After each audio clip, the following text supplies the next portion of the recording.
Hi friends, ఈరోజైతే విజయవాడ పంజా centre దగ్గర గల హలీమ్ అండ్ ఫుడ్ స్టాల్స్కి అయితే వచ్చాం ఫ్రెండ్స్. ఇక్కడ డిఫరెంట్ టైప్స్ ఆఫ్ ఫుడ్స్ ఉన్నాయి ఫ్రెండ్స్.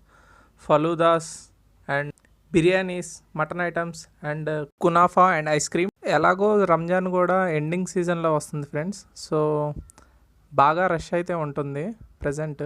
అండ్ మేము ఇక్కడ మెయిన్గా వచ్చేసి మోడర్న్ హలీమ్కి అయితే వచ్చాం ఫ్రెండ్స్. ఇక్కడ మేము హలీమ్ అయితే తీసుకున్నాం ఫ్రెండ్స్. చాలా బాగుంది ఫ్రెండ్స్ హలీమ్ అయితే మాత్రం. హలీమ్ అనేది rich source of protein and good for health friends. ఒకసారి ట్రై చేయండి ఫ్రెండ్స్, చాలా బాగుంటుంది. ఒకసారి తింటే కన్ఫామ్గా ఫ్యాన్ అవ్వాల్సిందే దీనికి. సో తర్వాత అయితే మేము దమ్ చికెన్ తీసుకున్నాం ఫ్రెండ్స్ విత్ రుమాల్ రోటీ. చాలా బాగుంది ఫ్రెండ్స్ ఇది కూడా, బట్ లైట్ ట్యాంగీగా అనిపించింది ఫ్రెండ్స్. తర్వాత మేము ఫుల్ జాయింట్ తీసుకున్నాం ఫ్రెండ్స్. ఇది కూడా బాగుంది ఫ్రెండ్స్, స్పైసీగా. సో లాస్ట్ ఒక డిజర్ట్తో కంప్లీట్ చేసాం ఫ్రెండ్స్. ఇదైతే మేము స్ట్రాబెర్రీ పుడ్డింగ్తో అయితే ఎండ్ చేసాం ఫ్రెండ్స్.